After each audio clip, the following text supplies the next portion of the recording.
তুমি? রাহাতের চটপটে উত্তর। আমি রাহাত। আঙুল উঠিয়ে দেখালো। ওই গলিতে থাকে। আচ্ছা, আপনি বুঝি এলাকার সেই নামকরা মাস্তান বিট্টু?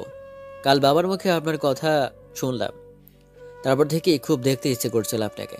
আমার না ভিলেন ভীষণ পছন্দ জানেন, কিন্তু আপনার বর্ণনা শুনে ভেবেছিলাম আপনাকে দেখতে সিনেমার ভিলেনদের মতো হবে, পেট মোটা, কালো, বড় বড় দাড়ি মোচ। কিন্তু আপনি তো একদম ঋত্বিক রোশনের মতো। গড়গড়ে ছটফটে ভঙ্গিতে বলে থামল রাহাত। দম ছাড়ল। মিরাজ ওরা ঠোঁট ফাঁকা করে চেয়ে ওর দিকে। বাঘা বাঘা লোক যেখানে তীব্রকে দেখলে ভয় পায়, সেখানে 2 ফুটের বাচ্চার কথায় মাথা ঘুরছে ওদের। তীব্র হতভম্ব হয়েছিল। রাহাদের শেষ কথাটা হেসে ফেলল এবার। তামাটে ঠোঁট উঠে গেল উঁচুতে। তার লাইফে এমন ঘটনা বিরল। কোনো বাচ্চা আজ অবধি ধারে কাছেই ঘেঁষেনি বলে হঠাৎই ভীষণ মনে ধরল রাহাতকে। নিজের পাশের খালি জায়গায় দেখিয়ে বলল, বসো। রাহাত উচ্ছ্বাস সমেত বসল এসে। কোন ক্লাসে পড়ো? 7-এ উঠেছে। আচ্ছা, আপনি ফাইটিং জানেন? এখন অবধি কজনকে মেরেছেন? তীব্রর ছোট জবাব।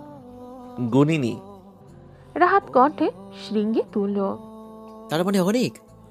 এরপর কাউকে মারলে আমাকে দেখাবেন? তীব্র আশ্চর্য চোখে চাইল। তার জানা মতে বাচ্চা কাচ্চা মারামারি দেখলে ভয় পায়, পালায়। আর এই ছেলে? ভ্রু নাচালো সে। তোমার মারপিট পছন্দ? ভীষণ। আমি সারাক্ষণ ফ্রি ফায়ার খেলে, কিন্তু সরাসরি কাউকে মারতে পারি না। উল্টে আমার ক্লাসের ওরা আমাকে মারে। আমার পেটটা একটু বড় তো, তাই ভুঁড়ি ফাটিয়ে দেবে বলে ভয় দেখায়। মিরাজ ফিক করে হেসে ফেলল শুনে। মুখ কালো করলো রাহাত। সবেগে নির্ভীক আবদার ছুঁল। আপনি আমাকে ফাইটিং শেখাবেন ভাইয়া?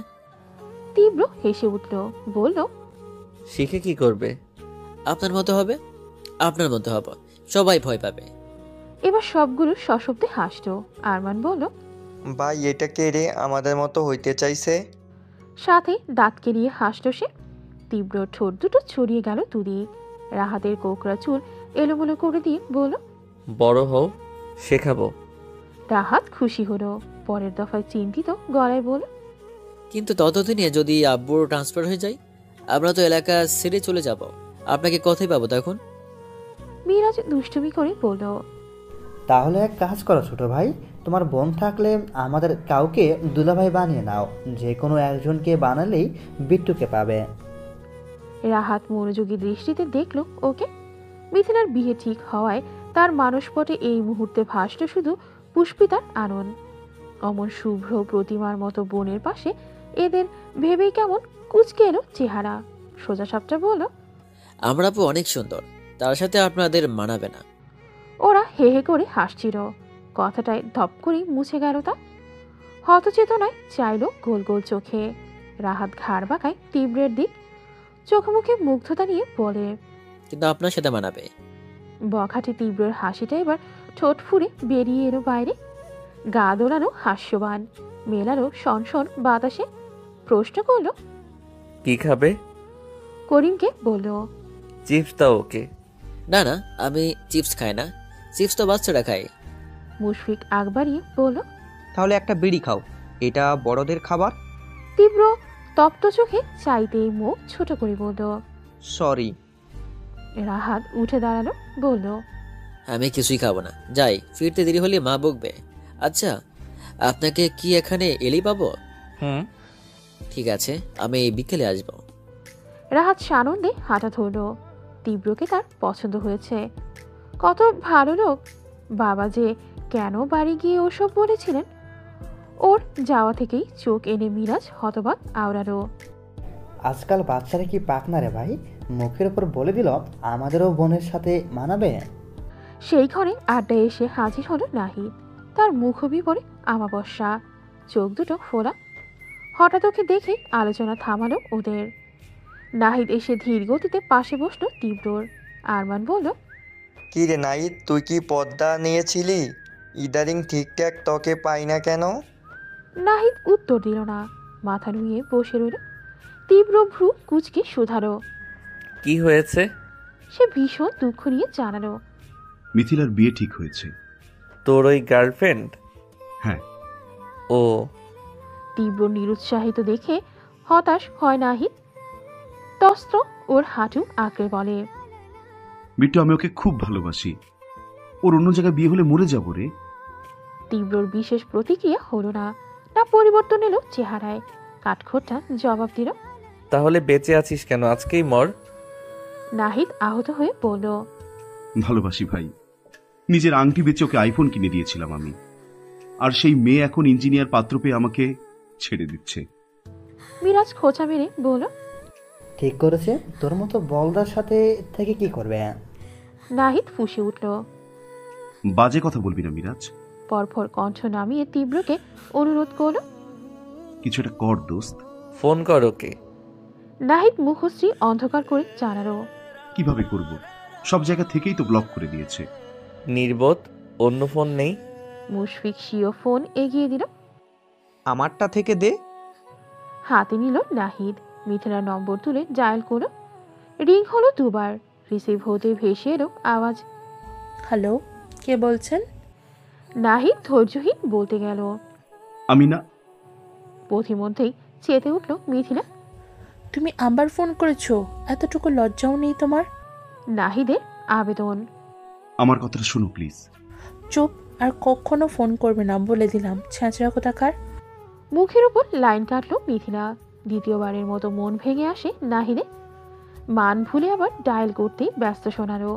বুঝলো এই নাম্বারটাও পৌঁছে গিয়েছে মিথিলার ব্লক লিস্টের আঙিনায়। নাহিদের আবেগপ্রবণ চোখ ভিজে উঠল। কোটরে চিকচিক করলো অশ্রু। তীব্র বিরক্ত গলায় বলল। মেয়ে মানুষের মতো কাঁদবি না তো। কি করব তাহলে? শুনলি তোর কথা। আজ আমি বেকার, তাই বলে ভবিষ্যতে কি কিছু করব না? ও আমায় ছেড়ে যেতে পারলো? এতদিনের সম্পর্ক একবার ভাবলেও না। মিরাজ মন খারাপ করে বলল। মেয়েরা এমনই ভাই, এদের অন্তরে লোহা গড়া। তুই কাঁদিস না, তোকে একটা ভালো মেয়ে এনে দেব আমরা। নাহিদ হাতের তালু দিয়ে চোখ মুছল। মেয়ের অভাব হবে না জানি, কিন্তু মিথিলাকে আমি ভালোবেসেছিলাম।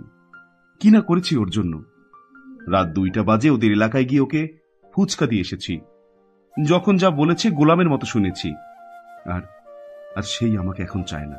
তীব্র প্রতাপী গলায় বলল। ও কি চাই সেটা গুরুত্বপূর্ণ নয়, গুরুত্বপূর্ণ হচ্ছে তুই কি চাস। নাহিদের ব্যগ্র আঁখি ভেজা কণ্ঠে বলল। আমি ওকে চাই বিট্টু। তীব্র তাকালো। দর্পযুক্ত কণ্ঠ। তাহলে ও তোর? চমকে চাইল নাহিদ। একই রকম চমক সবার চোখে। ও বিভ্রান্ত কণ্ঠে শুধালো। কি? কিভাবে? তীব্র হাসল, খুব সামান্য। ক্রূর হাসিতে মেতে উঠল অধরপুটের কোনাকুনিতে। পঙ্কির 2 অক্ষিতে অন্যরকম ভাষা। চেহারার পরতে পরতে খেলে গেল রহস্যের ফাঁকফোকরহীন দুর্দমনীয় জাল। চৈত্রের শুষ্ক দিন। সকালের এই প্রহর অপূর্ব মিষ্টি। ঝরঝরে রৌদ্রস্নাত আকাশের গাংচিলের আনাগোনা। পুষ্পিতা সেই উড়ন্ত চিলের ডানা দুটো দেখল খুব মন দিয়ে। চোখে মুখে কাঙ্ক্ষিত কিছু স্বপ্ন। অন্তপটে সাজানো কতক সুস্ত্রী কল্পনার আলিঙ্গন। কি স্বাধীন ওরা, কি সুখী। কোথাও শাসন নেই, বারণ নেই, কেউ নিশ্চয়ই বকে না, ধমকায় না। পুষ্পিতা আনমনা হয়ে সাদা ওই আকাশে চেয়ে। মানসপটে ভাসে শৈশবের কিছু স্মৃতি, কিছু সুন্দর মুহূর্ত, যা কোনোদিনও ঘটেনি, ঘটবেও না। তেমনি এক অপ্রত্যাশিত কাঙ্ক্ষিত জীবনের ছবি নিয়ে ভাবুক তার বক্ষস্থল কেঁপে কেঁপে ওঠে। মায়ের মুখ মনে আছে পুষ্পিতার। সালমা বেগমের সঙ্গে একটি ছবি আছে ওনার অ্যালবামে। সেখানে বাবা মা দুজনকে দেখেছে। মনির কাছে ওর আসার সঠিক বয়স কত মনে নেই, তবে বুঝতে শেখার পর সামনে ওই মমতাময়ী নারীটিকে পাওয়া। ছবিতে দেখা বাবা মাকে নিয়ে বিস্তর এক জল্পনা সাজানো পুষ্পিতা। ছোট্ট সে ছুটছে, পেছনে ভাতের থালা হাতে মা। আদুরে কণ্ঠে চোখ পাকিয়ে বলছেন, এই মেয়ে খেয়ে নে, দুষ্টুমি করে না। পুষ্পিতা শুনছে না। ছোট্ট নির্মল মুখে তার খিলখিলে ফুরফুরে হাসি। বাবা এলেন হঠাৎ, ওকে কুলে তুলে ফেললেন। দুগালে দুটো চুমু খেয়ে ডাকলেন, আমার মা। পুষ্পিতার পেলব হাত বাবার গলা জড়িয়ে ধরে। মা বাবার মুখ পুরল সুযোগে। ইস, কি সুন্দর এক দৃশ্য। পুষ্পিতার চোখ ভিজে ওঠে। যা হয়নি হবে না সেই সব ভেবেই হৃদয়ের আশপাশ ছেয়ে আসে অমানিসার পান। আচ্ছা, এমন হলে কি খুব ক্ষতি হতো? কেন বাবা এত নির্মম? একটা দুধের শিশুকে এতিমখানায় দিয়ে আসতে তার কি মায়া হয়নি? বুক পড়েনি? কেন মা বেঁচে রইলেন না? কেন ভাগ্যকে বোঝা কোনো অন্যের? মিথিলা, রাহাত, খোরশেদুল, মনি এদের চারচঙ্গে একসঙ্গে দেখলে যে ওর ভারী লোভ হয়। এমন একটা সুন্দর গোছানো পরিবার কি ওর হতে পারত না? পুষ্পিতার বুক ফুঁড়ে লম্বা ব্যথাতুর নিঃশ্বাস এলো বাইরে। ভেজা চক্ষুদয় ফিরল শূন্য অম্বর হতে। সেকেন্ডেই মলিন বাতাসে শুকিয়ে গেল চ্যাটচেটে অক্ষি। নিচে তাকালো পরপর। বাসার সামনের এই রাস্তাটা স্বল্প নির্জন, যানবাহনের মাতামাতি ততটা নেই। সে সময় মিথিলা বের হয় গেট দিয়ে। ফোন টিপতে টিপতে হাঁটছে সে। মিথিলা এবার বিবিএ তৃতীয় বর্ষে, ভার্সিটি বাসা থেকে অনেকটা পথ। ওর পরনে সালোয়ার কামিজ, মুখে মাস্ক। বাবার কড়া নিষেধাজ্ঞায় খোলা চেহারায় যাওয়ার স্পর্ধা হয়নি। দেখতে দেখতে সে রিকশা ডেকে উঠল। পুষ্পিতা দেখে গেল ওকে যতক্ষণ দেখা যায়। মিথিলার বিয়ে পাকাপোক্ত হয়েছে। চৈত্র মাস শেষেই সেই তারিখ। পুষ্পিতার মস্তিষ্কেই পৃথিবীর পরিসর বড্ড ক্ষুদ্র। ক্ষুদ্র তার দেখাশোনার আয়তন। সে হিসেবে জগতের সর্বাধিক সুখী মেয়েটি মিথিলা। বাবা, মা, ফুটফুটে একটা আদুরে ভাই, একটি পূর্ণাঙ্গ পরিবার আছে তার। সে শুধু সুখী নয়, সবচেয়ে ধনী। উচ্ছল কদমে পাশে এসে দাঁড়ালো রাহাত। ফর্সা গা উন্মুক্ত, ভুঁড়ির নিচে পড়েছে ছাইরঙা 3/4 প্যান্ট। সেটা আবার নেমে যাচ্ছে। রাহাত টানছে ক্ষণে ক্ষণে। বাম হাতে ফোন। যতক্ষণ বাড়িতে থাকে ওর জ্বালায় সালমা নিজের ফোন কাছে পান না। সে এসেই ডাক ছুড়ল, এই ছোট বউ। পুষ্পিতা চমকে তাকালো। গোল চোখে চেয়ে পল্লব ঝাপটালো। ভীত কণ্ঠে বলল, কি? তোমাকে না আব্বু বারান্দায় আসতে মানা করেছিল, তাও এসেছো কেন? রাহাদের প্রশ্নে মুরব্বিয়ানা যেন কত বড় সে। পুষ্পিতা ঠোঁট উল্টালো। মাত্রই তো এলাম। আচ্ছা, যাচ্ছি। রাহাত ভীষণ চিন্তিত গলায় বলল, হ্যাঁ হ্যাঁ, তুমি এখানে বেশি এসে না। এলাকায় অনেক বড় বড় ছেলে থাকে, তোমাকে দেখলে যদি নিয়ে যাই তখন আমি ছোট বউ কোথায় পাবো? পুষ্পিতা থেমে দাঁড়ালো। পরপর হেসে ফেলল কথাটায়। প্রতিবারের মতো ওর নরম গাল টেনে দিয়ে বলল, ওরে পাকা বুড়ো রে। রাহাত হাসল। বোনের হাত ধরে নিয়ে এলো বসার ঘরে।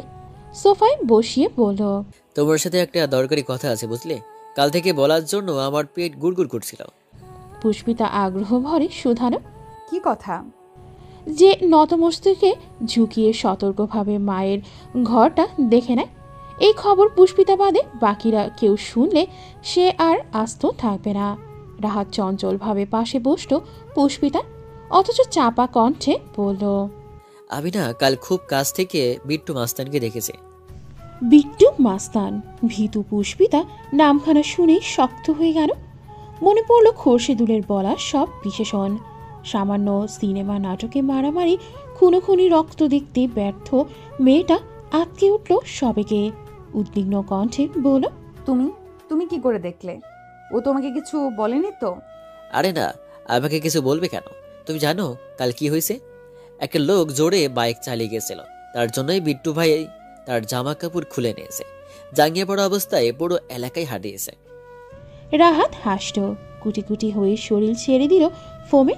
কিন্তু পুষ্পিতার একটু হাসি পেল না, বরং মায়া হলো সেই বেইজ্জত হওয়া লোকের উপর। বলল, ছি রাহাত, একজনের অসম্মান নিয়ে তুমি হাসছো? অন্যের খারাপ দেখে কি কখনো হাসতে হয়? রাহাত হাসি থামালো সহসা, সচকিতে শোধালো, তুমি রাগ করেছো? পুষ্পিতা মাথা নাড়ালো। রাহাত আনন্দ চিত্তে বলতে গেল, তারপর আমি ওই বিট্টু ভাইয়ের। প্রতিমধ্যে পুষ্পিতা আটকে দেয়। ভাই? গুন্ডা আবার ভাই হলো কবে? হ্যাঁ ওই। থাক থাক ভাইয়া, আর শুনবো না। এরকম মানুষ এমনিতেই আমার পছন্দ নয়। যারা মানুষকে কষ্ট দেয় তারা বাজে লোক। তুমি কিন্তু বেশি ধারে কাছে যাবে না ওদের, কেমন? রাহাতের স্ফূর্ত মুখবিবর মিলিয়ে গেল। কোনো রকম মাথা ঝাঁকালেও মহাচিন্তায় পড়ল সে। এতটুকু শুনেই পুষ্পিতার প্রতিক্রিয়া ওকে ধাক্কা দিয়ে ছুঁড়ে ফেলল ভাবনায়। তাহলে সে যে সকল বিকেল দুবেলা তীব্রর কাছে গিয়ে গল্প করার কথা ভাবছিল, সেটা শুনলে কি করবে আপু? গতকাল বিকেলেও করিম শাহের দোকানে গিয়েছিল রাহাত। তীব্র তাকে আইসক্রিম খাইয়েছে, হেসে হেসে কথা বলেছে। একদিনেই সে বলেছে তীব্রর বিরাট ফ্যান। মনে মনে তাকে ওস্তাদও বানিয়েছে নিজের। কিন্তু এখন কি হবে?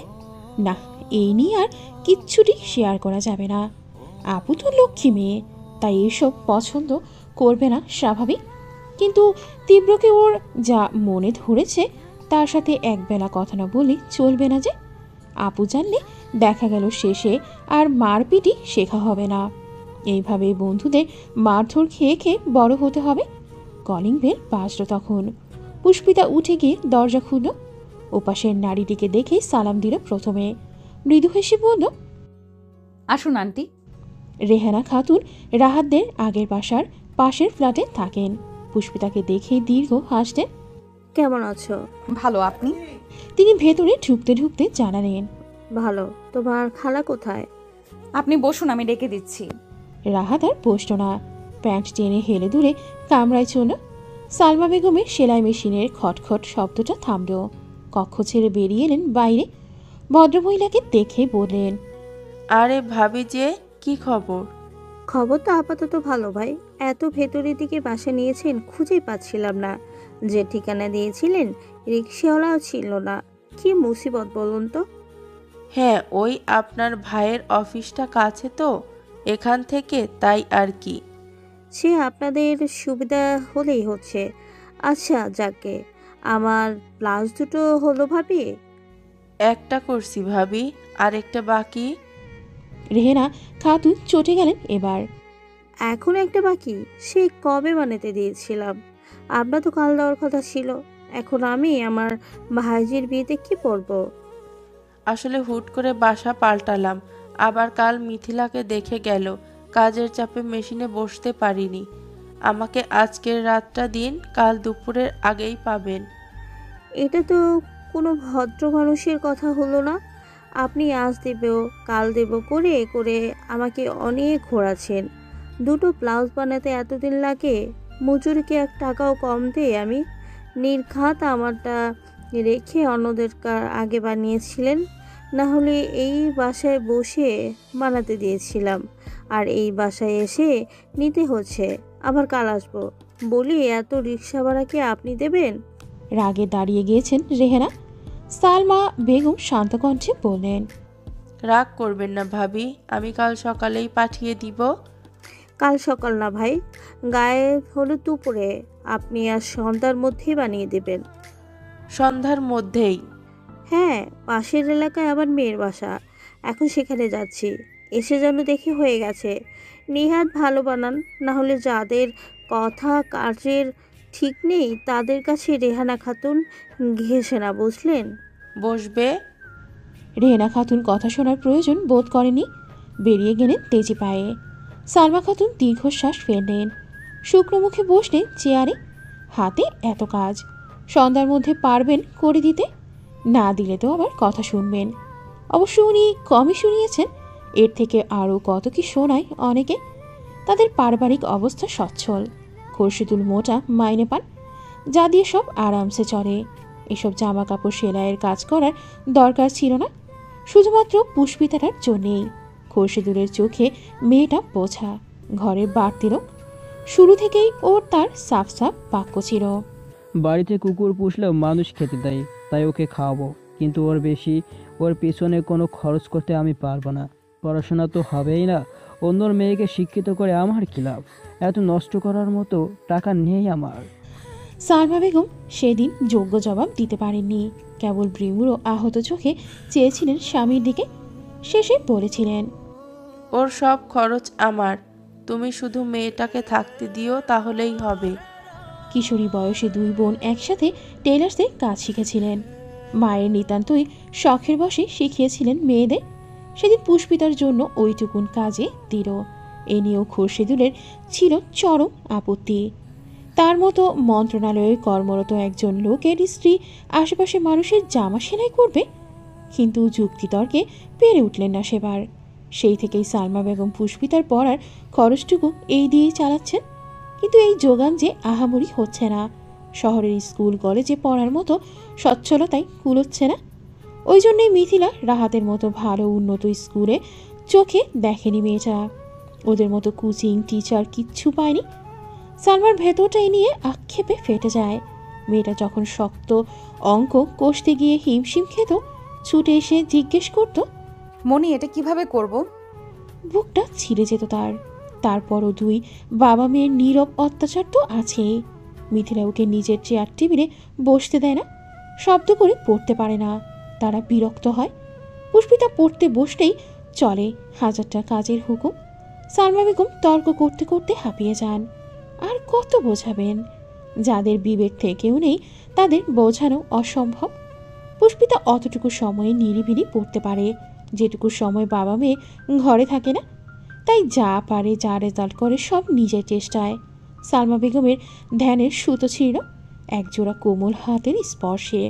পুষ্পিতা মেঝেতে বসেই হাঁটু আঁকড়ে ধরেছে ওনার, মাথাটা গুজে দিয়েছে করে। নাক টানার আওয়াজ পেতেই সালমা উদ্বেগ নিয়ে ওর মুখ তুললেন। কাঁদছিস কেন? পুষ্পিতার দীঘল আঁখি চলমরে ভেজা গলায় বলল, আমার জন্য সবাই তোমায় কথা শোনায় মনি। কে বলল তোর জন্য শোনায়? আমি জানি তুমি আমার জন্য এত কিছু করছো মনি। আমার সামনে কেউ তোমাকে কিছু বললে আমার খুব কষ্ট হয়, রাগ হয় নিজের প্রতি। তুমি এসব ছেড়ে দাও মনি, দরকার নেই আমার লেখাপড়ার, আর পড়বো না আমি। সালমা ক্ষেপে বললেন, এক চর মারবো। এসব কি কথা? তুই পড়াশোনা ছাড়বি বলে এমন খাটছি এত বছর? পুষ্পিতার অশ্রু কপল ছিল। কিন্তু সবাই যে তোমায় কথা শোনায়, খালো জানো তো কত কি বলে।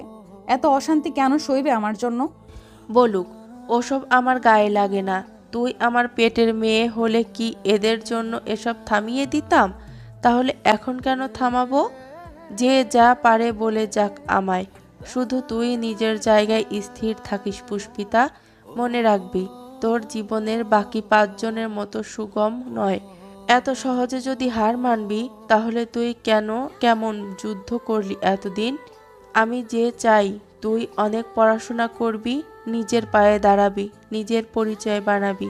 কেউ তোকে বোঝা বলবে না, খারাপ কথা বলবে না, কষ্ট দিবে না। সেসবের জন্য যা সাহায্য করার আমি করব। খবরদার আর পড়া ছাড়ার কথা বলবি না, মনে থাকবে? পুষ্পিতার ঠোঁট চেপে দৃষ্টি নামারো। সালমা গাল মুছিয়ে বলে, বোকা মেয়ে, কাঁদলে কি সব কিছু সমাধান হয়? বর্তমান পৃথিবীতে তোর মতো নরমদের কোনো দাম নেই রে মা।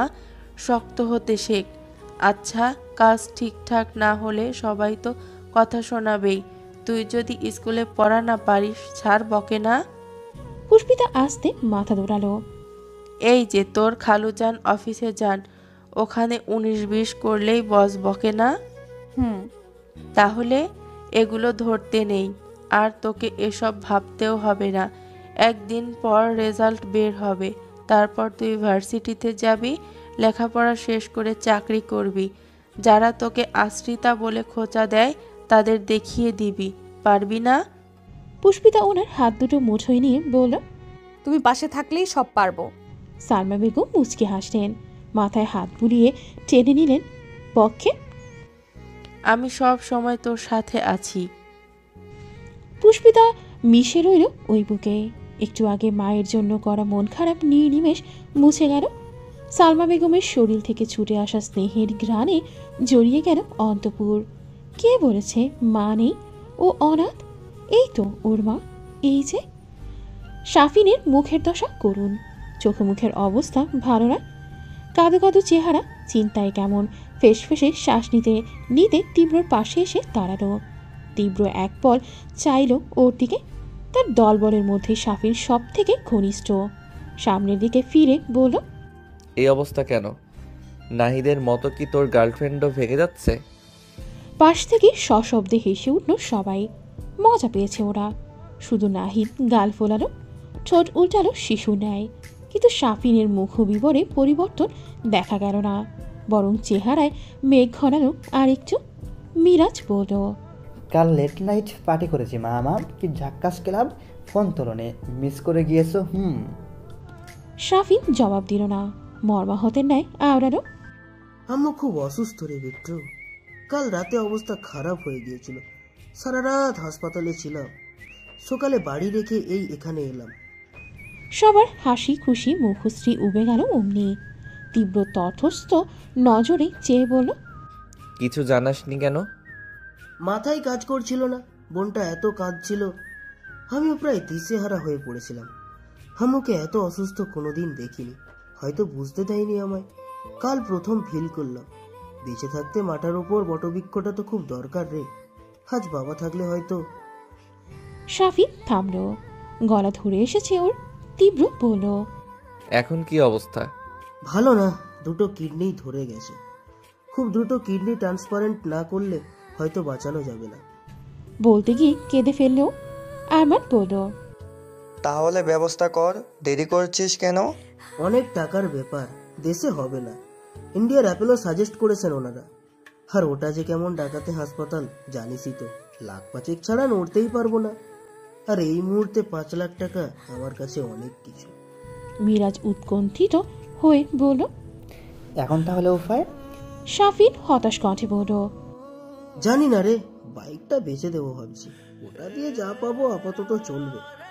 থামলো। শ্বাস টানার আগেই তীব্র ঠাস করে একটা চড় বসালো ওর গালে। শাফিন চমকে গেছে, ভ্যাবাচাকা খেয়ে গাল ধরে বলল, কি করলাম? তীব্র নিশ্চুপ, ঘাড় বাঁকালো মিরাজের দিকে। এই মাসের চাঁদা তুলেছিস? হ্যাঁ, সে তো 1 তারিখে উঠিয়েছি, সব কয়টা মিলে ওড়াধুরা উড়িয়েছি পার্টি করে। তীব্র দাঁত দিয়ে নিচের ঠোঁট কামড়ায়, ভাবে কিছু। প্যাকেট থেকে সিগারেট তুলতে গিয়ে দেখলো খালি। আরমানকে বলল, সিগারেট আনা তো। তোর ভাই দামি সিগারেট, করিমের দোকান তো বন্ধ, অন্য দোকান থেকে আনবো। আন। আরমান রাস্তার ওই পারে দোকানে গেল। সে ওদের দলবলে নাম লিখিয়েছে নতুন। দোকানদার চিনতেন না, বললেন, টাকা? সে চিলিয়ে ডাকলো, বিট্টু টাকা। নাম শুনেই দোকানদার ভয় পেলেন।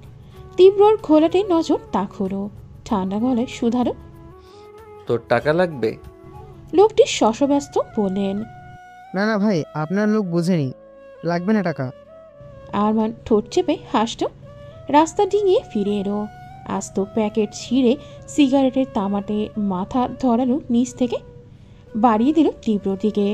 শাফিন গালে হাত দিয়ে দাঁড়িয়ে তখনও, বোকা বোকা চোখ ফ্যালফেল করছে। চর কেন খেয়েছে বুঝতে পারছে না।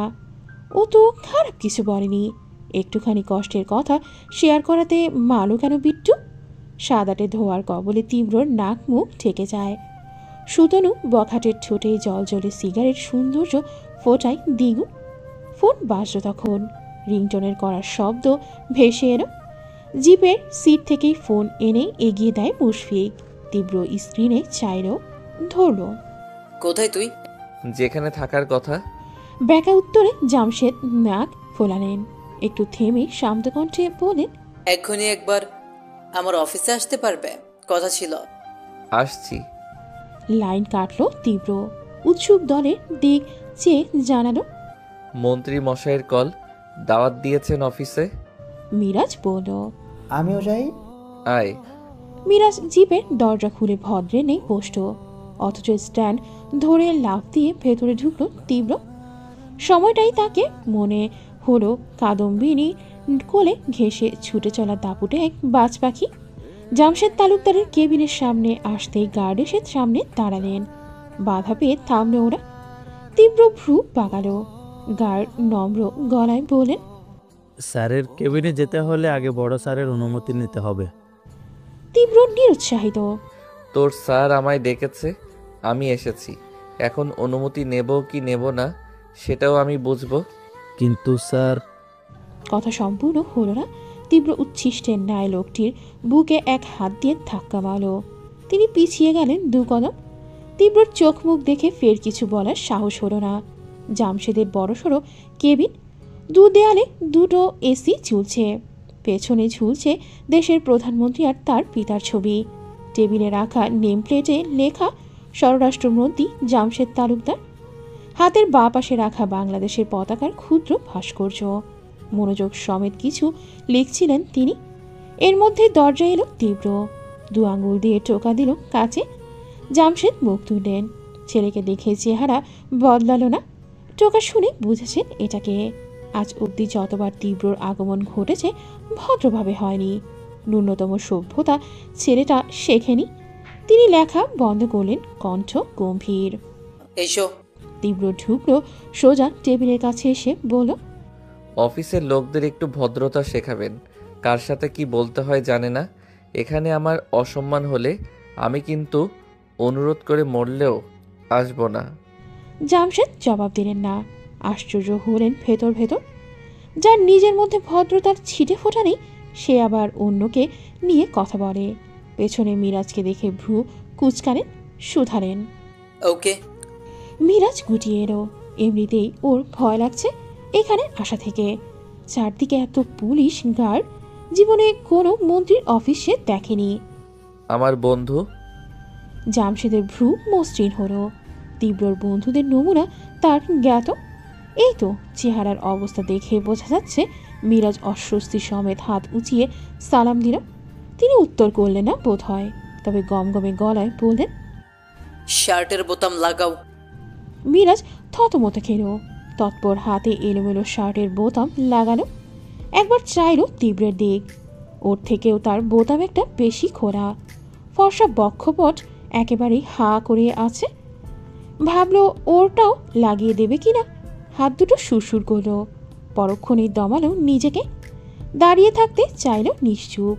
জামশেদ তাতেও বাদ সেধে বললেন, তুমি বাইরে গিয়ে দাঁড়াও, তীব্রর সাথে আমার কথা আছে। মীরার প্রশ্ন নিয়ে চাইল কি করবে। তীব্র চোখ দিয়ে বোঝালো যেতে। ঘাড় হেলালো সে। বিনা বাক্যে বেরিয়ে গেল। জামশেদ চেয়ার দেখালেন।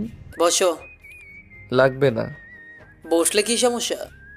তীব্রর মুখে চুইংগাম চিবোতে চিবোতে বলল, আমার বসার স্টাইল আপনার পছন্দ হবে না। আপনি বলুন, আমি শুনছি। জামশেদ ছোট্ট শ্বাস ফেলে শুধালেন, বাড্ডার সাবেক এমপি সিকান্দারকে চেনো? না। নামও শোনোনি? না। দেখেছিল তো একবার? মনে নেই, কাজের কথা বলুন।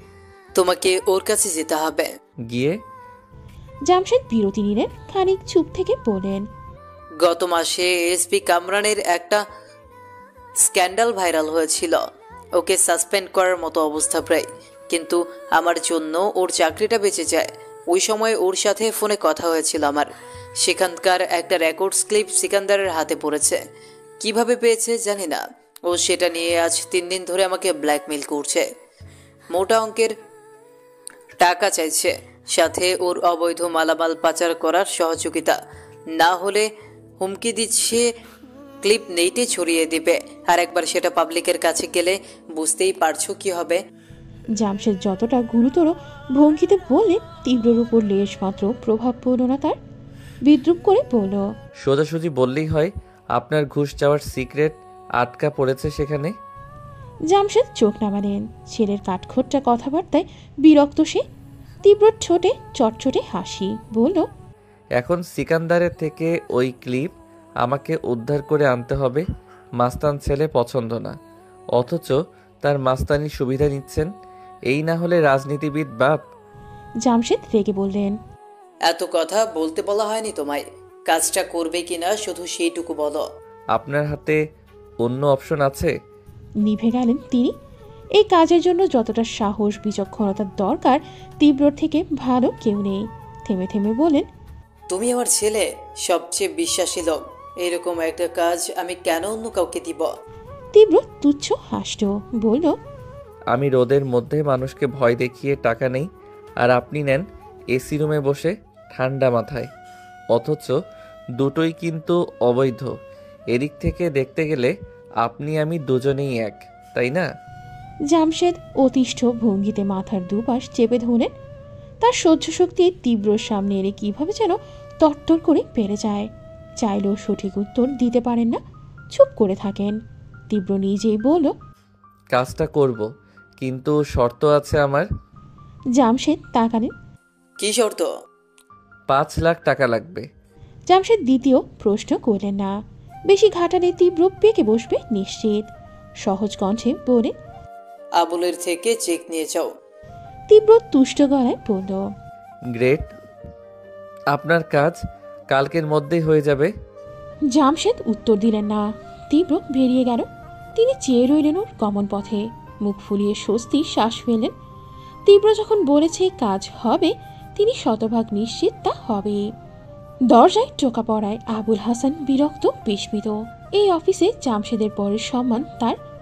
ওনার কাজে লাগলে তাকে ফোন করে ডেকে নেন, কেবিনে আসেন না। তাহলে দরজায় এমন ঠোকাঠুকি করে কার সাহস? তিনি তেতে উঁচু গলায় বললেন, এই কে রে? তীব্র দৌড় ঠেলে দিল। দেয়ালের এপারে এসে বাড়ি খেল কাঠ। উৎকট আওয়াজ আর ওর মুখটা দেখেই চুপসে গেলেন তিনি। তীব্র দাপুটি গলায় বলল, তোর বাপ? আবুল সবেগে উঠে দাঁড়ালে, চেয়ার রেখে এগিয়ে এলেন ত্রস্ত। স্যার আপনি? আমি বুঝতে পারিনি। আসুন স্যার আসুন। কি সৌভাগ্য আপনি আমার কেবিনে। তীব্র ভেতরে ঢুকলো, সাথে মিরাজ। তার চোখ অফিসের কোনাকানিতে, চোখ জুড়ে বিস্ময় আর মুগ্ধতা। আবুল সিও চেয়ার হাত দিয়ে মুছে তীব্রর দিক এগিয়ে দিলেন। বসুন স্যার। বসল তীব্র, পায়ের উপর পা তুলে এক হাত সরালো হাতড়ে, চোখ ছোট করে বলল, তোর অতি ভক্তি দেখলেই আমার হাত চুলকায়। ইচ্ছে করে তোর ভোতা নাকটা এক ঘুষিতে ফাটিয়ে দেই। মিরাজ ঠোঁট চেপে হাসি আটকাতে চাইল, অথচ গহব্বর ফুরে ফিক ফিক শব্দে বেরিয়ে এলো তা। আবুল হতভম্ব হয়ে বললেন, আমি কি করেছি স্যার? তীব্র চসূচক শব্দ করল। সেটাই তো সমস্যা, কিছু করছিস না। আচ্ছা ওসব বাদ, ফটাফট একটা 5 লাখ টাকার চেক দে। আবুল হাসান ভ্রু কপালে তুলে বললেন, এত টাকা? হঠাৎ এত টাকা কেন স্যার? তীব্র উষ্ণ আর চোখে চাইল। তিনি ঘাবড়ে বললেন, দিচ্ছি। মুখ কালো করে চেক আনলেন তিনি। তীব্রর দিক বাড়িয়ে দিলেন বিনয়ে। সে হাতে নিয়ে উঠে দাঁড়ালো, একবার দেখল টাকার অঙ্ক, তাকালো আবুলের দিক। আচমকা বিক্ষিপ্ত এক দানবীয় থাপ্পড় সপাটে বসালো ওনার গালে। শক্তপোক্ত চড়ে আবুল ছিটকে গিয়ে পড়লেন পাশের চেয়ারের উপর। বাম চোখের চশমার গ্লাসটা ভেঙে খসে পড়ল ফ্লোরে। প্রকাণ্ড হকচকিয়ে চাইলেন, ভয়ার্ত গলায় বললেন, টাকা তো ঠিকঠাকই দিলাম স্যার। তীব্র সেই চেয়ারের উপর পা তুলে দেয়, ঝুঁকে যায় হাঁটুর ওপর, অলস ভঙ্গিতে জানায়, টাকার জন্য নয়, মাইটটা তোর সাহসের পুরস্কার। তীব্র রেজা তালুকদারকে প্রশ্ন করলি, উপহার নিবি না? আবুল হাসান ঠক গিললেন, কোনো মতে সোজা হলেন, কণ্ঠ নরম করে আবেগ জড়িয়ে বললেন, আমি তো আপনার বাবার বয়সী। তীব্র ক্রূর হাসল। মিরাজের দিক চেয়ে দেখল সেও হাসছে, তারপর ফিরে বলল, দাদার বয়সী লোককে পেটানোরও রেকর্ড আছে আমার, ডেমো দেখবি? আবুল হাসান শঙ্কিত চেহারায় মাথা নাড়লেন দুপাশে। তীব্র ওনার গাল চাপড়ে বলল, ভয় পাস না, আজ আর মারব না। তুই আমার বাবার পোষা বিলাই, ম্যাও ম্যাও করবি, লেজ নাড়বি, ব্যাস। এর এক দণ্ড বেশি করেছিস তো। আঙুল উচালো সে, ছুড়ল নীরব শব্দহীন গর্জন। তীব্র হাঁটা ধরল। মিরাজ দাঁত মেলে হাসছে, কাণ্ডগুলো ভীষণ মজা পেয়েছে ও।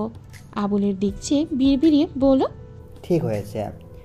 সেই হাসি, কথা আর তীব্রর পিঠের দিক চেয়ে জ্বলন্ত শিখার ন্যায় টকবগালেন আবুল। ভেতর ভেতর পুষলেন আগ্নেয়গিরির উত্তপ্ত সীমাশূন্য দগ্ধ নাভা। ছোটখাটো তবে আকস্মিক থাপ্পড় খেয়ে সাফিন থম ধরে বসে। এমনিতেই ওর মন খারাপ, মায়ের চিকিৎসা কিভাবে করবে তা নিয়ে মাথা এলোমেলো। বাবার পেনশনে সংসার চলে, ওর নিজের তো ইনকাম নেই। বিট্টুর সঙ্গে যা কামায় তা খরচ হয় নিমিষেই।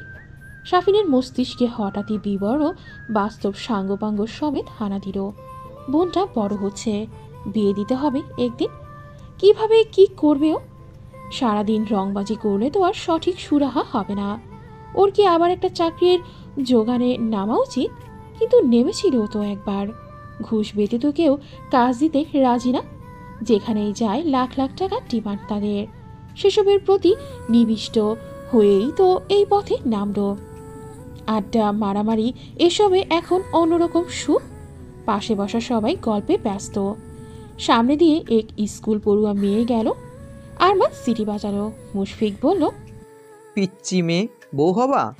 মেয়েটি কথা বলল না, তাকায় উনি। চুপচাপ মাথা নুয়ে হেঁটে গেল। তাদের প্রমোদ কণ্ঠস্বর আজকে শাফিনের উপর প্রভাব ফেলল না। সে একই রকম হতাশ ভঙ্গিতে বসে। তীব্রর জিপ এসে ভিড়ল তখন। মিরাজ নামলো সে। শাফিন একবার চোখ তুলে ওদের দেখে আবার পায়ের পাতার দিকে চাইল।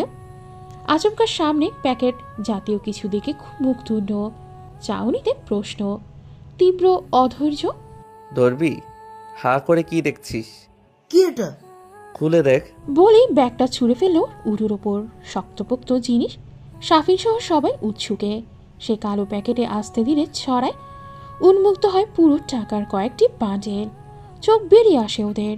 শাফিন ঠোঁট ফাঁকা করে বলে, এত টাকা? তীব্রর ভাবভঙ্গি উদ্বেগহীন। বরাবরের মতো জিপের ফ্রন্টে উঠে বসল। সাবলী জবাব দিল, 5 লাখ আছে। তোর মায়ের চিকিৎসা এবার কনফার্ম। শাফিন স্তব্ধ বিহ্বল। এমনকি চমক মিরাজের চোখে মুখেও। তীব্র চেক ক্যাশ করিয়েছে যখন তখনও বোঝেনি। ও এতগুলো টাকা শাফিনকে এমনি এমনি দিয়ে দিল? এত বড় মনোর? শাফিন স্তম্ভের ন্যায় শক্ত হয়ে বসে রইল কিয়ৎক্ষণ। তীব্র ভ্রু উঁচায়। শালা এত কি ভাবছিস? আমি থাকতে তুই বাইক বেচবি? বিখ্যাত বিট্টু মাস্তানের নাম খারাপ করবি? শাফিনের দৃষ্টি মার্বেলে। ধাতস্থ হতে সময় লেগেছে অনেক। পরপর ঝড়ের বেগে উঠে গিয়েই ঝাঁপিয়ে পড়ল তীব্রর ওপর।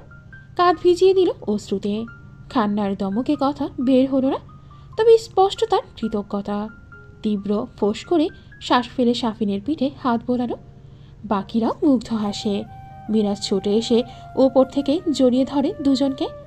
ওর দেখা দেখি বাকিরাও এলো। যারা তীব্রর ছোট, কেবল সাহসের অভাবে দাঁড়িয়ে তারা, তবে বশীভূত অনুরূপ। বকাটে বিট্টু মাস্তানের অন্যরকম উদার মনের হদিস পেয়ে ভীষণ আবেগে আপ্লুত। পুষ্পিতার রেজাল্ট দিয়েছে। জিপিএ টেনে টুনে বরাবর 3.96 এসেছে। আর এই নিয়ে সেই থেকেই খোরশেদুল আর মিথিলার কটুবাক্যের শিকার সে। উঠতে বসতেই খোরশেদুল বিদ্রুপ করছেন, বলছেন, কি রেজাল্টের সিঁড়ি? এই রেজাল্ট নিয়ে নাকি আবার ভালো ভার্সিটিতে পড়তে চাও সালমা? রেজাল্ট হচ্ছে আমার মেয়ের। 80-র নিচে আজ অব্দি নাম্বার পাইনি। তোমার বোন ঝিঝিকে বরং বলো ওর পা ধুয়ে একটু পানি খেতে, তাহলে যদি তোমার কষ্টটা সার্থক হয়। পুষ্পিতা লজ্জায় মাথা নামিয়ে ফেলল। পৈশাচিক তাচ্ছিল্য হাসল মিথিলা। রাহাত পুষ্পিতাকে দেখল নিঃসহায়ের মতন। যতটা আনন্দে মাংসের হাড় চিবোচ্ছিল, হারিয়ে গেল সব। সালমা বেগম তপ্ত কণ্ঠে বললেন, তোমার মেয়ের প্রতিটা সাবজেক্ট টিচার দেয়া হয়েছে। ইংলিশ মিডিয়ামের স্টুডেন্ট সে। এক্সট্রা কোচিং ক্লাস তো ছিলই। এত সুবিধার পরও যদি 80-র ঘরে নাম্বার না পায় তাহলে সেটা লজ্জার ব্যাপার। আর পুষ্পিতা যা পেয়েছে নিজের চেষ্টায়, একা একা পড়েছে, তাই ও সামান্য পাশ করলেও আমি খুশিই হতাম। খোরশেদুলের হাসি কমে গেল। তিক্ত গলায় বলেন, পৃথিবীতে তুমি একমাত্র মহিলা যা নিজের থেকে অন্যর মেয়ের জন্য দরদ বেশি। তাতে তোমার সমস্যা কোথায়? পুষ্পিতারও হাত আর চলছে না ভাতে। মুখে নেওয়াটুকুও কাটার মতন বিঁধে রয়েছে গলায়। এই রোজকার কলহে সে ক্লান্ত, বিধ্বস্ত। সালমা বেগমের ঢিলে ঢালা বোরকা পুষ্পিতার গা থেকে যেন খুলে খুলে পড়ছে। নিঃসন্দেহে আরেকজন ঢুকতে পারবে এর মধ্যে। নিকাব বেঁধে একবার আয়নায় চাইল সে। কারো জুব্বার ন্যায় আবরণে নিজেকে দেখে হেসে ফেলল। রাহাত জুতো পরেছে সোফায় বসে। চর্বিযুক্ত প্যাটটার কারণে ফিতে বাঁধতে যান বের হয় সবসময়। এইটুকুতেই নাদুস নুদুস গতরটা হাঁপিয়ে এলো। ডান পায়েরটা কোনো রকমেও পড়তে পারলেও বাম পা অব্দি হাত পৌঁছানো দুঃসাধ্য যেন। বিফল শ্বাস সারল সে। মিথিলা ফোনে চোখ রেখে ডাইনিংয়ে জল খেতে এসেছে তখন। রাহাতকে দেখেই বলল, আপু আমার জুতোটা পরিয়ে দাও না। মিথিলা খ্যাক করে উঠল, পারবো না, নিজেরটা নিজে কর। এলেন আমার জমিদার, ওনার জুতো পরিয়ে দাও। রাহাতের চেহারায় আমাবস্যা ঘনায়। আহত লোচনে চেয়ে রইল বোনের দিক। মিথিলা সেসবের তোয়াক্কা দেখায় না। গ্লাস ফাঁকা করে ফের ঢোক গিলে ঢুকে গেল কামরায়। পুষ্পিতা তৈরি হয়ে বসার ঘরে আসে। রাহাতকে হতাশ ভঙ্গিতে বসা দেখে মুচকে হাসল। বলতে হয়নি, নিজেই পায়ের কাছে বসল। জুতোতে হাত দিতেই হাসল রাহাত। ছোটপুর প্রতি তার ভালোবাসা আর টান আগেই ছিল। এইবার আর একদম বৃহৎ হয় তা। সালমা বেগমও তৈরি। ক্ষুদ্র পার্সের হুক লাগাতে লাগাতে বললেন, হয়েছে তোমাদের? চল, এবার সন্ধ্যা হয়ে যাবে তো। পুষ্পিতা উঠে দাঁড়ায়। রাহাত প্রফুল্ল চিত্তে ঘোষণা দেয়, আমি রেডি। তাহলে নিচে গিয়ে রিক্সা ঠিক করো। রাহাত মাথা জাগালো। স্বতঃস্ফূর্ত কদমে দরজা খুলে দৌড়ে গেল। পুষ্পিতা হাত কষ্টাচ্ছে, কিছু বলার প্রবণতা চেহারায়। সালমার একটু নিকটে এসে আস্তে করে বলল, মনি একটা কথা বলবো। তিনি আগেই সাবধান করলেন, মিষ্টি নিয়ে কথাবার্তা বাদে। না না, ওসব না, এটা অন্য। সালমা ওর মুখের দিকে চাইলেন এবার। কি কথা? পুষ্পিতা পাশাপাশি দুটো শোবার ঘর সচেতন নেত্রে একবার দেখে নিল। খোরশেদুল ঘুমাচ্ছেন। তার নাক ডাকার ভুসভুস শব্দ এখানেও স্পষ্ট। অন্যটাই মিথিলা। দুজনের কেউই শুনতে পেলে আরেক দফা অশান্তির আশঙ্কা প্রবল। মিনমিনে করে বলল, আপুর বিয়েতে নুহাকে দাওয়াত দেব। পুষ্পিতা যতটা রয়ে সয়ে শুধালো, শোনা গেল সালমার ততদিন নিরুদ্ধে কণ্ঠ, ও মা, সে আবার বলার কি আছে? দিবি, তোর বোনের বিয়েতে বেস্ট ফ্রেন্ডকে ডাকবি না? না মানে খালুজান যদি। কিছু বলবেন না, বললে আমি তো আছি। মেয়েটা তোকে এত ভালোবাসে, তাকে এরকম বিশেষ দিনে না ডেকে পারা যায়? পুষ্পিতার দুগাল কেঁপে উঠল খুশিতে। হাস্যোজ্জ্বল চিরিকে জলজলে মুখশ্রী। তাহলে একটা কার্ড নিয়ে যাই, কুরিয়ারে পাঠিয়ে দেব। আমি নিয়ে আসছি। সালমা বেগম ফের কক্ষে ঢুকলেন। মিথিলার বিয়ের অল্প কদিন বাকি। পলাশ অতি সম্প্রতি কানাডায় শিফট হবে বিধায় সময় কম, তাই ব্যস্তভাবেই কার্ড ছাপানো শেষ করছেন খোরশেদুল। কাছের দূরের সকলকে নিয়ন্ত্রণ করবেন কাল থেকে। নুহার বাবা নেই, গত বছর মারা গিয়েছে। মা আগে থেকেই চাকরিরত ব্যাংকে। 2 মাস আগেই বাসা পাল্টে উত্তরায় পৌঁছেছে তারা। পুষ্পিতার ওর সাথে আলাপ সেই স্কুল থেকে, যখন মতিঝিলে থাকতো। মাখো মাখো বন্ধুত্ব তাদের। মেয়েটা পুষ্পিতা অন্তপ্রাণ। এই পৃথিবীতেই রাহাত আর সালমা বেগমের পর পুষ্পিতাকে ভালোবাসার তৃতীয় মানুষ। 7 বছরের এক শিশু কিশোর বেঞ্চে পা ঝুলিয়ে বসে। পরনে স্কুলের ইউনিফর্ম, পাশে রাখা ব্যাগ, 2 হাতের মুঠোয় 2টো বড় সাইজের ডেইরি মিল্ক। সারা মুখ লেপটে গিয়েছে তার প্রকোপে। আপাতত শিশুটির মন ও চোখ দুটোই চকলেটের ওপর।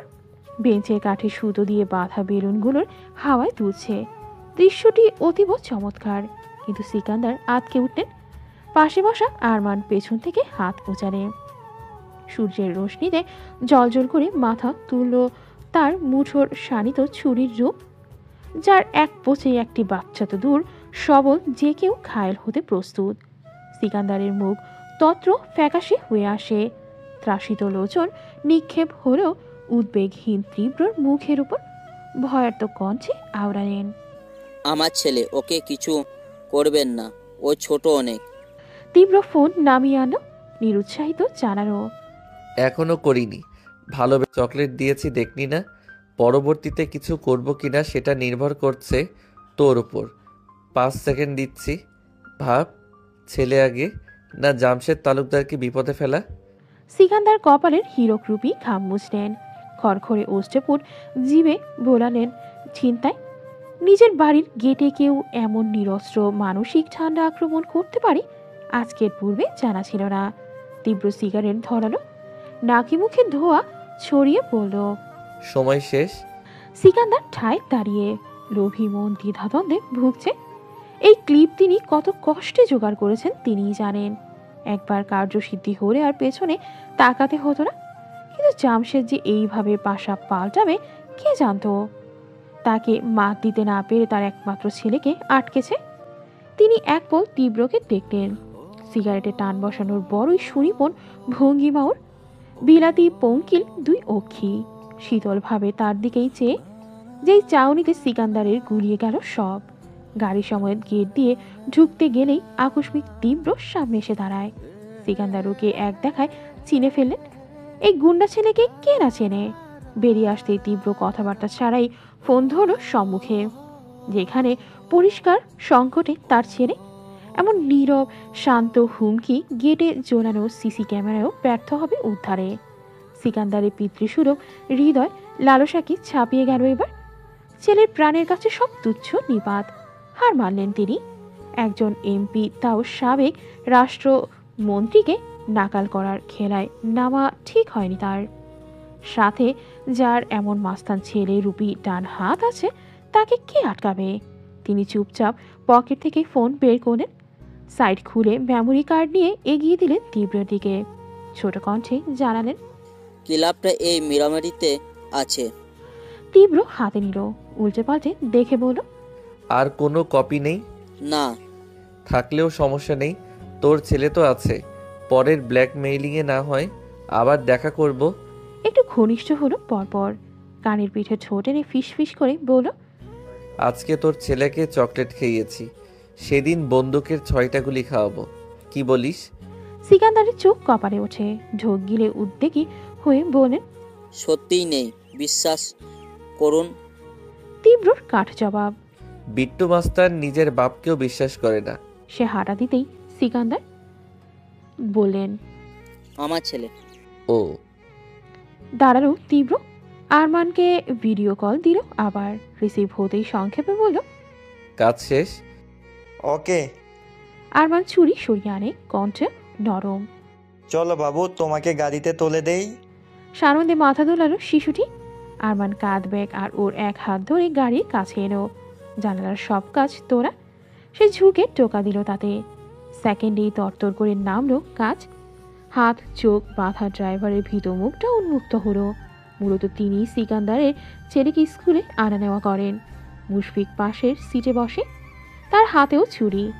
নড়লেই গলা কাটার তর্জনী ড্রাইভার পাথর বনে রয়েছে। আরমান বলল, চলে আয়, কাজ হয়ে গেছে। মুশফিক বিজয়ী হাসল। চালকের হাত বাঁধা দড়িতে ছুরি দিয়ে পোজ দিল, কেটে খুঁড়ে গেল বাঁধন। তিনি মুচড়ে উঠলেই হুকুম ছুড়ল, একদম নড়বি না শালা, আমরা বলবো তারপর। চালক ভয়ে ভয়ে মাথা কাত করলেন। আরমান ব্যাকসাইডে দরজা খুলে বাচ্চাটাকে বসালো। দুজন সন্তর্পণে কেচে পড়ল। তারপর ড্রাইভার অনেকক্ষণ ওদের অনুমতির অপেক্ষা করলেন। সারা শব্দ না পেয়ে বললেন, স্যার আমি কি এখন চোখ খুলবো? উত্তর এলো না। তিনি আবার জিজ্ঞেস করলেন, তাও না। শেষে আস্তে ধীরে চোখের বাঁধন টেনে নামাতেই দেখলেন কেউ নেই। বিদ্যুৎ বেগে পেছনে ঘুরলেন। সিকান্দারের ছেলেকে অক্ষত ঠিকঠাক দেখে রক্ত সঞ্চালন ফিরল শিরায়। বুকে হাত দিয়ে শ্বাস নিলেন। আজ ওদের থেকে বাঁচলেও এই ছেলেকে ছাড়া ফিরলে সিকান্দার তাকে নিশ্চিত মাটি চাপা দিত। করিমের দোকান দুদিন ধরে বন্ধ। অসুস্থতায় খুলতে পারছেন না, অথচ ওনার হাতের চা তীব্র বছরকার অভ্যেস। চৈত্রের অসহ্য রোদে মাথা ধরেছে তার উপর। অন্যদিকে চেন স্মোকার সে, গাদায় গাদায় সিগারেট সাবার করা চুটকির ব্যাপার। আজকেও দোকানের ঝাঁপ লাগানো দেখে বিরক্ত হয় তীব্র। চসূচক শব্দ তোলে জিভে। বাকিরাও ক্লান্ত ভঙ্গিতে বন্ধ দোকানের বেঞ্চে বসে। সিকান্দারের ছেলে কিডন্যাপিং থেকে সব কিছুই মিটমাট করা একটা বিশাল যুদ্ধ সম। একটারও খাওয়া হয়নি দুপুরে। তীব্রের চা শেষ হলে কাছাকাছি হোটেলে গিয়ে খেত। তুষার বলল, ভাই আপনি বসেন, আমি অন্য দোকান থেকে চা এনে দেই। তোরা বস, আমি যাচ্ছি। শাফিন বলতে গেল, আমরা থাকতে তুই। সে কেড়ে নেয় কথা। সমস্যা নেই। নিচু টং থেকে বেরিয়ে আসে তীব্র। সন্ধ্যা হবে অথচ রোদের তাপ তখনও প্রখর। ব্যবসা গরমের অসহ্য রকম বাড়াবাড়ি। তীব্র শার্টের 3টা বোতামই আগেই খোলা ছিল, উষ্ণতায় আরও একটু খুলে ফেলল। এবার আশেপাশে তাকালো। কদিন আগে করিমের দোকানের সোজাসুজি একটা দোকান বসেছিল চায়ে। বেচারা চাঁদা নিয়ে বাগবিতণ্ডায় মার তো খেয়েছে, দোকানও হারিয়েছে সাথে। তীব্র শ্বাস ফেলল। ভালো ভালো চাঁদা দিলে আজ বেটার দোকানও থাকতো, তারও চা খাওয়া হতো। এই মোড়ে আর চায়ের দোকান নেই, আছে গড়ির মুখে একদম। তীব্র যখন দাঁড়িয়ে ক্ষিপ্র বেগে সাদা রঙের গাড়ি পাশ কাটায়, অপ্রস্তুততে ভরকাল সে। ত্রস্ত সরে গেল। আরেকটু হলে চাকা উঠে যেত পায়ে। মেজাজ তুঙ্গে উঠল সহসা। খেপে চিল্লিয়ে বলল, এই মাদারের বাচ্চা। অকথ্য গাড়িটা চালকের কানে পৌঁছালো কিনা জানা নেই, তবে পেছন থেকে মিরাজ হাতে পাথর নিয়ে ছুটে এলো। বিরক্তি ছাড়াই ছুঁড়ে মারল ওদিকে, অথচ গাড়ির টিকে নেই। হাওয়ার বেগে গায়েব হয়েছে আগেই। উল্টো পাশ থেকে পুষ্পিতাদের রিক্সা আসছিল। পায়ের কাছে মিষ্টির প্যাকেট। রাহাত মায়ের করে বসে ক্ষুদ্র পাথর দাপিয়ে গিয়েই সালমার কপালে এসে লাগলো। জিভ কাটলো মিরাজ। নিশানা ভুল হয় চুপসে ঘুরে গেল অমনি। তীব্র কটমটিয়ে বলল, নির্বোধ। মিরাজ ঠোঁট যায়। সালমা বেগম কোকিয়ে আহত স্থান চেপে ধরলেন। কাটেনি, তবে ব্যথা পেয়েছেন। পুষ্পিতা হকচকিয়ে ওঠে, উতলা হয়ে পড়ে, মনি লেগেছে? দেখি হাত সরাও। ঠিক আছে, কে মারলো ওটা? রিক্সা চালক চারপাশে চাইলেন। একটু দূরের তীব্রকে দেখেই ঘাবড়ে প্যাডেল ঘোরালেন দ্রুত। এই ছেলের মতিগতি ঠিক নেই। কখন এসে গলা চেপে ধরে রাহাতের গোলমাল মুখে চমক। পাথর কে মারলো? হন্যে চোখে এদিক ওদিক চাই সে। দোকানের সামনে তীব্রকে দাঁড়ানো দেখল তখন। পুরুষালী ওষ্ঠপট সিগারেটের দখলে, অন্যদিকে দৃষ্টি। কপালের ভাঁজে পরিচ্ছন্ন বিরক্তি। একটা মানুষ আহত হওয়ার চিন্তা ভাবনার চিহ্ন মাত্র নেই। পাথরটা সেই মেরেছে কিনা রাহাত বুঝল না, তবে মিহি আওড়ালো, বিট্টু ভাই। পুষ্পিতা সালমাকে নিয়ে ব্যস্ত ছিল। চোখ ছিল তার কপালে, কিন্তু স্পষ্ট কানে পৌঁছালো ওই নাম। মুহূর্তে মূর্তি ন্যায় স্তব্ধ বনে গেল। নিশ্চয়ই গুন্ডাগুলো আশেপাশে আছে। আতঙ্কে তাকানো তো দূর, মাথা যে নোয়ালো তুললই না। খোরশেদুল বসে বসে চা খাচ্ছেন। বানিয়েই রেখে গিয়েছিলেন সালমা, শুধু গরম করেছেন তিনি। স্ত্রীর হাতের প্যাকেটগুলো দেখে হাসলেন তিনি। পরিষ্কার প্রকাশ পেল তার বিদ্রুপ তুচ্ছতাচ্ছিল্য। সালমা বিশেষ পাত্তা দিলেন না, নিশ্চুপভাবেই ওগুলো এনে টেবিলে রাখলেন। পুষ্পিতার চেহারায় উৎকণ্ঠা। মনি নানা করলেও জায়গাটার যন্ত্রণা হচ্ছে নিশ্চয়ই। সে শশব্যস্ত বলল, মনি ব্যথা করছে না? বরফ লাগিয়ে দেই একটু। খোরশেদুল দ্রুত ভাঁজ ফেলেন। কেন, কি হয়েছে? সালমার থমথমে জবাব, কিছু না। পুষ্পিতাকে বলেন, লাগবে না, তুই হাত মুখ ধো গিয়ে। খোরশেদুল তিতিবিরক্ত হলেন। তিনি পুষ্পিতাকে দেখতে পারেন না কথাটা ঠিক, তাই বলে স্ত্রী তাকে শত্রু ভাববে কেন? বিয়ে তো ভালোবেসেই করেছিলেন, অথচ বোনের মেয়ের জন্য দরদি মহিলার স্বামীকেও পর ভাবে এখন। কাপে অর্ধেক চা রেখে ঘরে গেলেন তিনি। পুষ্পিতা তখনও দাঁড়িয়ে অসহায় চোখে সালমা বেগমের কপালে। তিনি অমনি ধমক দিলেন, যাচ্ছিস না কেন? পুষ্পিতা ইচ্ছের বিরুদ্ধে বোরখা ছাড়তে বললেন। অচিরেই তুলতুলে হৃদয় ফুঁসে উঠল বিস্তুমা স্থানের উপর। মনির কপাল ফুলে গেছে, খুব ব্যথাও পেয়েছে সে জানে। অভদ্র ছেলে গুরুজনকেও ছাড় দেয় না। নিশ্চয়ই মেয়ে দেখে পাথর ছুঁড়েছিল। মানুষে তো খারাপ হয় কি করে? সালমা বেগমও ফ্রেশ হতে চললেন। ফিরে এসে মিষ্টি বিলাতে যাবেন। রাহাত কিছুক্ষণ চোরের মতো করল। খাবার ঘর খালি হতেই সে টেবিলের কাছে ছুটে গেল। আঙুলের করগুলো দ্রুত। উপরের প্যাকেট ছিল। প্লাস্টিকের বাটি নিয়ে গুনে গুনে 15টা রসগোল্লা তুলল। ঝড়ের বেগে গুড় থেকে বেরিয়ে গেল আবার। ভর সন্ধে বেলা, সূর্য ডুবেছে প্রায়। কমলা আলোয় রাঙা পশ্চিম। ধীরে সুস্থে অন্ধকার নামছে চারিদিকে। তীব্রতার জিপে উঠে বসেছে। গন্তব্য জামশেদের অফিস। ক্লিপের জন্য ভদ্রলোক মাথা খেয়ে ফেলছেন। অধৈর্য তিনি, বাড়ি ফিরে নেওয়ার সহ্যটুকু নেই। তীব্র রওনা করতে নেবে, এর মধ্যে পেছন হতে ক্ষুদ্র কণ্ঠের জোরালো ডাক, বিট্টু ভাই। সেও ভ্রু কুচকে মাথা ঝুঁকিয়ে চাইল। রাহাতকে ছুটে আসতে দেখে স্টার্ট দেওয়া গাড়ির গতি থামালো তৎক্ষণাৎ। শাফিন বলল, আসছে বেটা ফুটবল। রাহাত ছুটে এসে থামলো, হাঁপালো কিছুক্ষণ। তুমি? সে জবাব না দিয়ে ফটাফট প্রশ্ন করল, একটু আগে কি আপনি আমার আম্মুর গায়ে মাথর মেরেছেন? তীব্র ভ্রু বাঁকায়। তোমার মা ছিল? সে মাথা ঝাঁকালো ঘন। তীব্র স্বর ধীর, ও মেরেছে। রাহাত ক্ষুব্ধ চোখে চাইতেই মীরা চুপসে বলল, ইচ্ছা করে মারেনি ভাইয়া, নিশানা ফেল করেছে। তীব্র মারেনি। রাহাতের কোমল মন এতেই ভালো হয়। মুহূর্তেই তুষ্ট ঝকঝকে হাসে গাল ফুল তার। সে মিষ্টি আনলেও যদি নিশ্চিত হতো তীব্রকে তার মাকে মেরেছে, তবে আর দিত না। যেমন এনেছিল অমন ফেরত নিত। তার জন্যেই না আগে ভাগে প্রশ্নখানা করল। রাহাত দাঁত মেলে বলল, আমিও তাই ভেবেছি, শুধু শুধু আপনি কেন মারবেন? তীব্র শুধায়, কোথায় গিয়েছিলে? রাহাতের চিত্ত চঞ্চল ফুরফুরে কণ্ঠে জানালো, আমার ছোট বউ পরীক্ষায় পাশ করেছে তো, তাই মিষ্টি কিনতে গিয়েছিলাম। আপনার জন্য এনেছি। বুকে চেপে বাটির ঢাকনা খুলল সে। তীব্র অবাক হয়ে পড়ল। এগুলো আমাদের জন্য এনেছো? জি। মুশফিকের জিভে জল আসে টস্টরে রসগোল্লা দেখে। হাত বাড়িয়ে বলল, দাও দাও খাই। রাহাত দিল না। বাটিটা তীব্রর পাশের সিটে রেখে বলল, সবাইকে একটা একটা দিয়ে বাকি 3টা আপনি খাবেন। মিরাজ কপাল কুঁচকে বলল, কেন কেন আমাদের একটা ওর 3টা কেন? আরমান দুষ্টুমি করে বলল, কেন আবার? সেদিন দুলাভাই বানিয়ে গেল না? রাহাত মন খারাপ করে বলল,